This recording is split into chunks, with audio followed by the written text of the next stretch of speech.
As exitosas viagens de Lula pela Europa e Argentina levantam uma enorme esperança de que o Brasil possa, a partir da eleição de 2022, recuperar o seu protagonismo na integração da América Latina, hoje anulado em razão das políticas externas do governo Bolsonaro. E também, como membro dos BRICS, o Brasil tem a responsabilidade de estimular que esse bloco de grandes países apoie projetos pelo mundo afora, já que dispõe de um banco de desenvolvimento que pode ser muito mais ativo. Por tudo isso, a sucessão no Brasil é cercada de enormes interrogações, já que a articulação golpista que fabricou o Bolsonaro e apoiou suas políticas de demolição estatal em favor das multinacionais continua sendo uma ameaça ao povo brasileiro e exige uma enorme, ampla articulação popular para ser efetivamente derrotada. Latitude Brasil está começando. Alô, amigos e amigas do programa Latitude Brasil por Telesur. Uma satisfação, outra vez, saudá-los nesse novo encontro para discutir grandes temas do gigante do Sul, o Brasil, país cheio de enigmas e que passa por momentos muito traumáticos e precisa recuperar o caminho da sua soberania com democracia.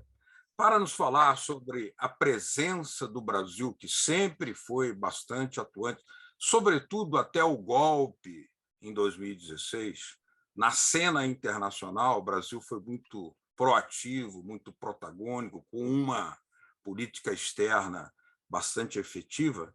Nós temos aqui um grande especialista desse tema, porque foi o secretário-geral do Itamaraty, que conduzia essa política de relações exteriores, e também foi ministro do presidente Luiz Inácio Lula da Silva, que é o embaixador, ex-ministro Samuel Pinheiro Guimarães, a quem dou as boas-vindas e já pergunto, embaixador, o que é que está acontecendo para o Brasil com esse porte, com esse tamanho de economia, com a presença que já teve no cenário internacional, estar atualmente em níveis tão baixos e tão inexpressivos? Boa noite. Boa noite, Beto. Muito obrigado pelo convite para participar do programa e dizer que são circunstâncias internacionais e que elas estão se modificando, não é? Nós tivemos um primeiro momento em que houve um alinhamento muito grande da política externa com a política do presidente, na época, do presidente Trump, né? Então, esse alinhamento se verificou em várias atitudes, principalmente na América do Sul, atitudes que levaram o Brasil a uma política distinta daquilo que reza a Constituição, né? A política de não intervenção, de respeito à autodeterminação dos seus vizinhos, né? E levou a uma política, em primeiro lugar, em relação à Venezuela, né? Uma política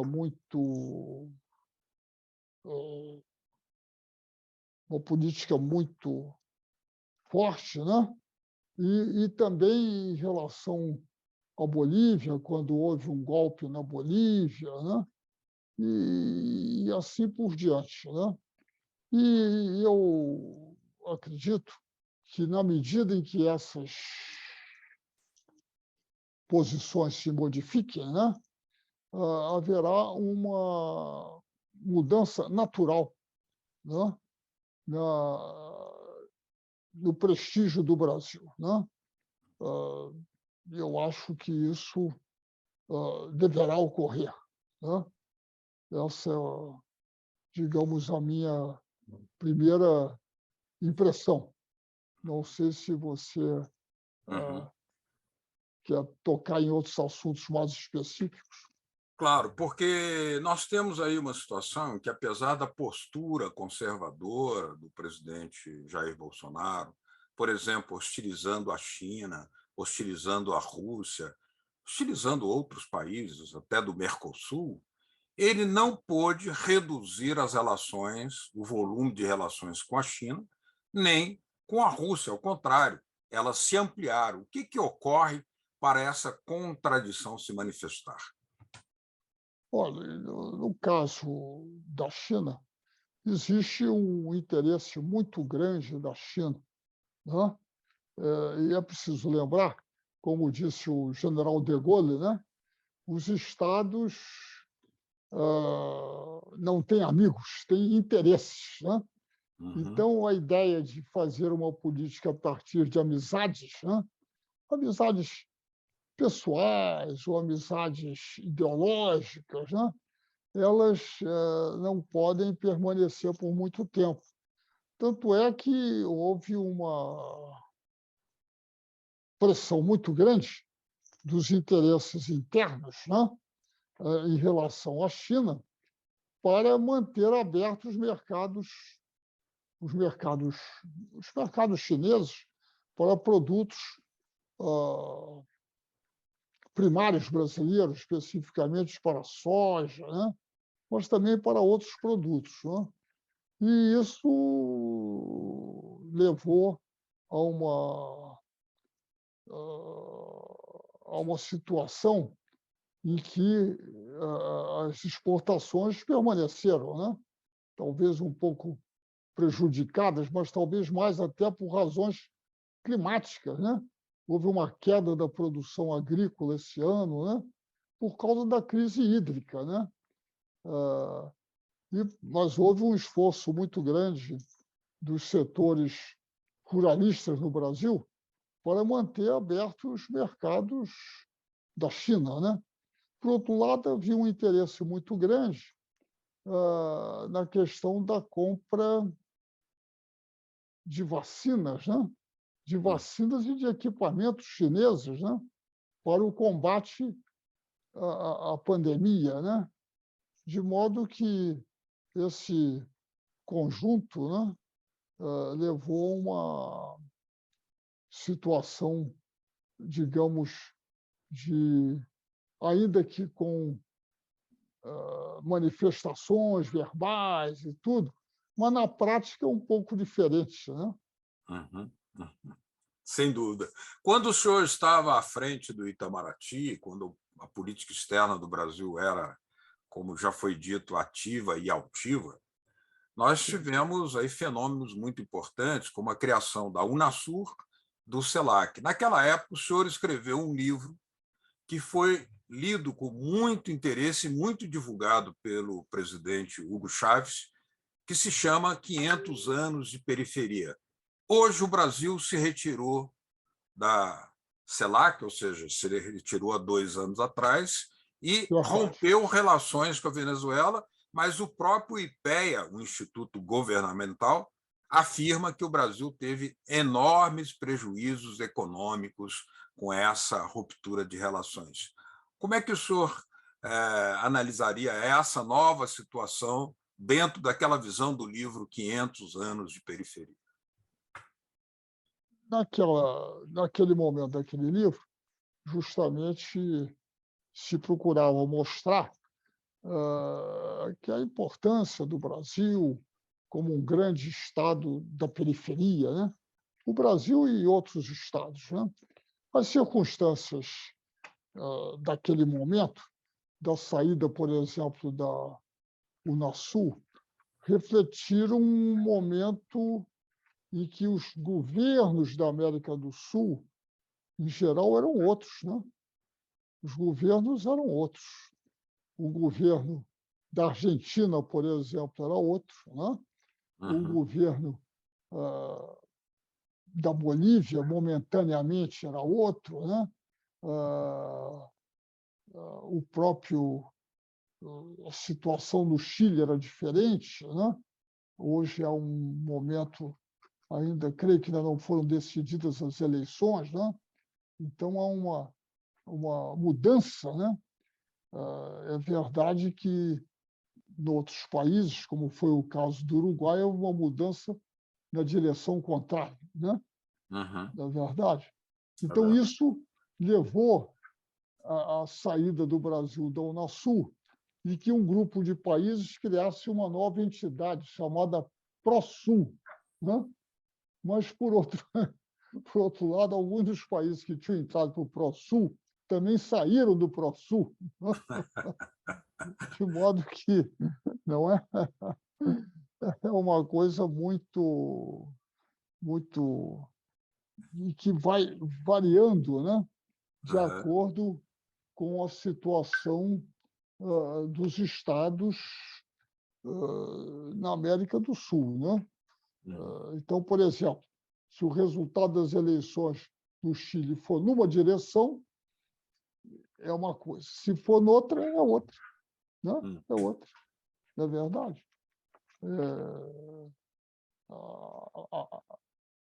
E isso tudo varia muito, né? Está muito, digamos, a correlação de forças nos distintos países na América do Sul mudou, né? Nós temos agora o resultado das eleições na Venezuela. Eu não sei ainda como é que vai ser o relatório dos observadores, o que o Instituto do ex-presidente Jimmy Carter vai dizer, que esteve lá como observador, né? Uhum. Então, tudo isso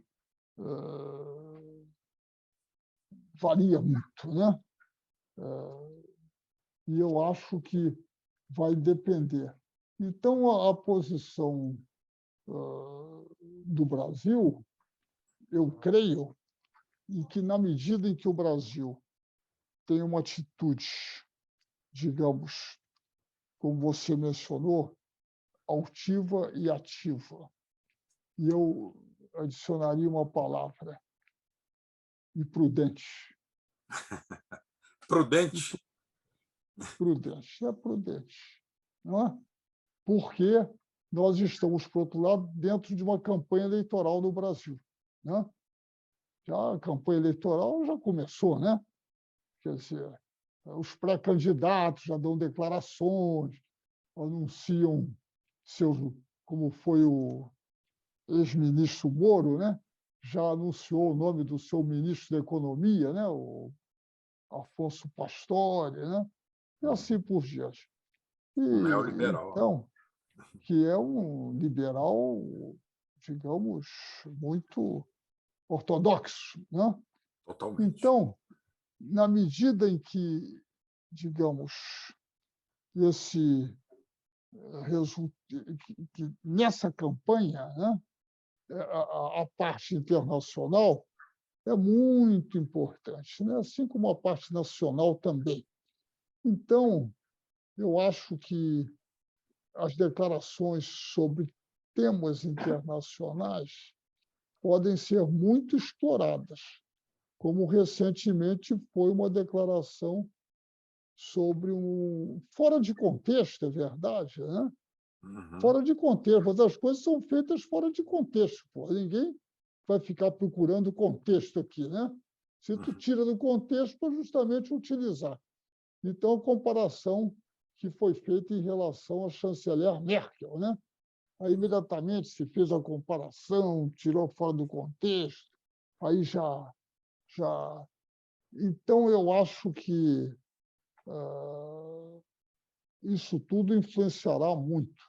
Por isso que eu acrescentei a palavra prudente, Uhum. né? Para uh,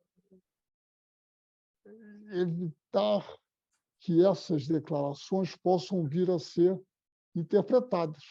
E no próximo bloco nós vamos falar sobre isso, porque isso muda um pouco o panorama e as Natural, condições é para natural. o Brasil recuperar uma política mais ativa. Já já Tá voltamos bom, com Latitude Brasil, logo depois do intervalo. tá Até. ótimo.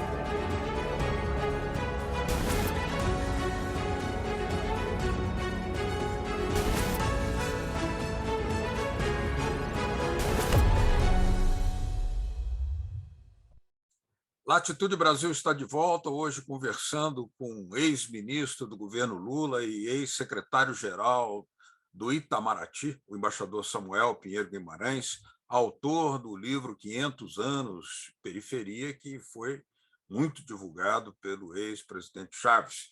Nós temos notícias que vão mudando e alterando todo esse panorama internacional, muito volátil, evidentemente, mas muito tenso, como essa notícia agora de que a Assembleia Geral da ONU reconhece o presidente Nicolás Maduro como legítimo presidente e representante da Venezuela. Isso depois que o fracasso da iniciativa Guaidó, totalmente ilegítima, acaba de cair por terra, inclusive por causa das votações e a mensagem soberana do voto popular venezuelano. Como é que o senhor comentaria esse episódio, embaixador Samuel?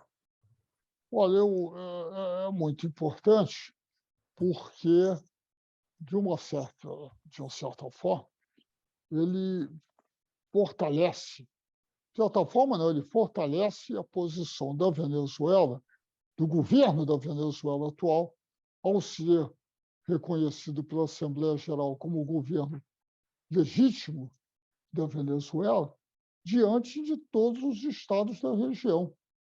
Fica impossível, né?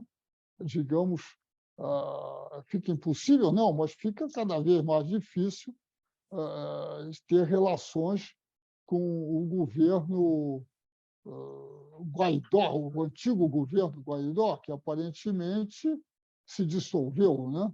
Até o próprio ministro das Relações Exteriores do Guaidó, 2 ou 3 dias atrás, pediu demissão. Disse que não, que não, que Não o faz governo sentido. Não faz sentido nenhum.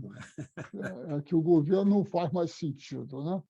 E, então, isso é muito importante. Eu acho que, nesse sentido, além do reconhecimento da Assembleia Geral, que é muito importante, eu acho que terá muita importância, creio, o relatório do Instituto Carter, né? Que mandou a missão de observadores, né? Uhum, uhum. Porque tem muito peso, né? O ex-presidente Carter tem muito peso. Então, o relatório do presidente Carter sobre, como observador das eleições na Venezuela, sobre o andamento das eleições, como é que foi, como não foi, né? Será de grande importância, né? Acho Sim. eu, junto a todos os governos, mesmo aqueles que não são simpáticos ao governo do presidente Maduro, mas há outros setores que são, e tudo isso será levado em conta, né? Agora, o Brasil, para recuperar uma posição mais ativa, por exemplo, para anular essa ideia do início do governo de Bolsonaro, com aquele ex-chanceler Ernesto Araújo, que queria sair dissolver o Mercosul, queria retirar o Brasil e retirou o Brasil da CELAC, para que o Brasil atue novamente nisso, que condições o senhor vê que estão sendo construídas para fortalecer novamente o Mercosul, reconstruir a Unasul e voltar o Brasil a ter presença na CELAC, como ele não deixou de estar presente nos BRICS, apesar de tudo. Diminuiu o protagonismo, mas não saiu. Pois é. Então, veja, tomando o seu exemplo dos BRICS, onde a situação é uma situação que é uma organização, um grupo de países de grande interesse para o Brasil, mas onde, ao mesmo tempo, estão presentes os 2 estados que são declarados pelos Estados Unidos como inimigos dos Estados Unidos, a Rússia e a China, né? E, por outro lado, está a Índia, que é um país que tem grandes dificuldades com a China, né? Com quem já travou 2 guerras, né? Tem disputas de fronteiras, né? E, ao mesmo tempo, esses países todos colaboram no novo Banco de Desenvolvimento, de que o Brasil participa, né? e de que o Brasil não saiu, como também o Banco da Infraestrutura Asiática, de que os países europeus praticamente todos participam, e só não participam dos países chamados ocidentais, os Estados Unidos e o Japão. Todos os outros países da Europa participam do Banco da Infraestrutura, né? Que é um responsável pelo projeto das rotas da seda, né? Rota da seda marítima, rota da seda... São várias rotas da seda aí, né? E do programa enorme de construção de infraestrutura nessas rotas, em cooperação com os países. E o Brasil participa, né? Quer dizer, hoje em dia, por razões, de uma certa forma, orçamentárias, né? O Brasil tem estado atrasado em várias contribuições, saiu nos jornais, né? A organismos internacionais, né? E isso é muito prejudicial, né? Isso é muito prejudicial. Então, isso, na medida em que isso vier a ser sanado, né? Isso seria um passo muito importante, né? Houve, enfim, houve uma série de movimentos importantes, né? de atualizar as contribuições, né? Gestões junto ao Ministério da Economia para atualizar as contribuições do Brasil ao Banco da Infraestrutura, ao Banco de Desenvolvimento, e que, inclusive, o Brasil tem um interesse grande nos empréstimos do banco, tanto da infraestrutura quanto do Banco de Desenvolvimento, né? E que, inclusive, já concedeu um empréstimo ao Brasil, e tudo, né? Um empréstimo importante. Agora, os Estados Unidos já declararam publicamente que não gostariam de ver o Brasil se aproximando da China e nem da Rússia. Aliás, declaração do ex-embaixador dos Estados Unidos do Brasil, que primeiro me parece uma ingerência, mas, Primeiro que apesar disso... creio que o ex-embaixador era embaixador de um outro governo, né? Agora, da mesma forma, surpreendeu ao mundo diplomático o convite do presidente da Federação Russa ao Bolsonaro para que visitasse a Rússia. É normal, dentro da diplomacia russa, que tem relações com o mundo inteiro. Agora, para o governo com as características conservadoras, como de Bolsonaro, parece uma grande surpresa isso também. Se bem que as relações comerciais estão aumentando muito com a Rússia também, né? Pois é, então, de modo que, naturalmente, os russos, é óbvio, né? Têm interesse, né? Têm interesse em ampliar suas exportações para o Brasil, principalmente em certas áreas, né? Possivelmente na área de equipamentos militares, né? Não é verdade? E também tem interesse em abastecimento de produtos brasileiros. Nessa questão toda, o que é importante é considerar, em relação às nossas relações com todos esses estados, que é preciso aproveitar essa situação de interesse para levá-los a fazer investimentos no Brasil de transformação dos produtos primários. Como Getúlio Vargas fez. Não é? Quer dizer, Como então Getúlio isso Vargas fez, né? Exatamente. Então, isso é importante, quer dizer, e que haja e na minha opinião, que haja um tipo de negociação que leve esses países, que eu estou falando da China, da Rússia, Estados Unidos, o que seja. Mas os Estados Unidos não são muito compradores de produtos primários brasileiros, né? A não ser petróleo, né? Hoje em dia, em grande escala, né?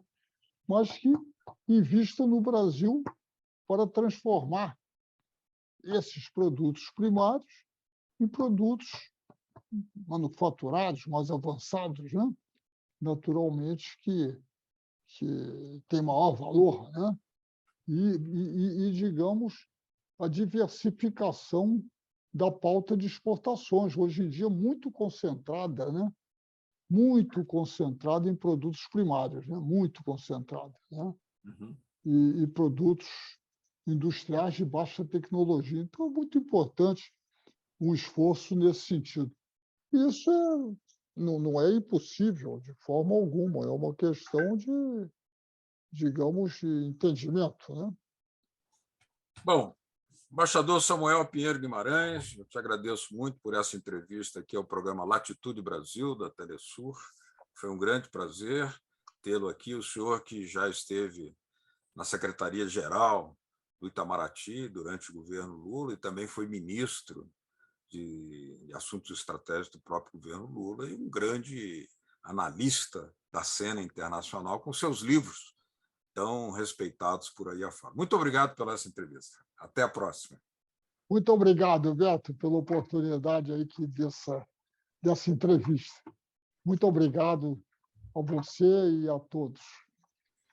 A vocês que nos acompanharam, muito obrigado pela sua atenção. Na próxima quarta-feira estaremos de volta com Latitude Brasil, sempre discutindo um tema importante desse gigante do Sul. Até breve. Tchau.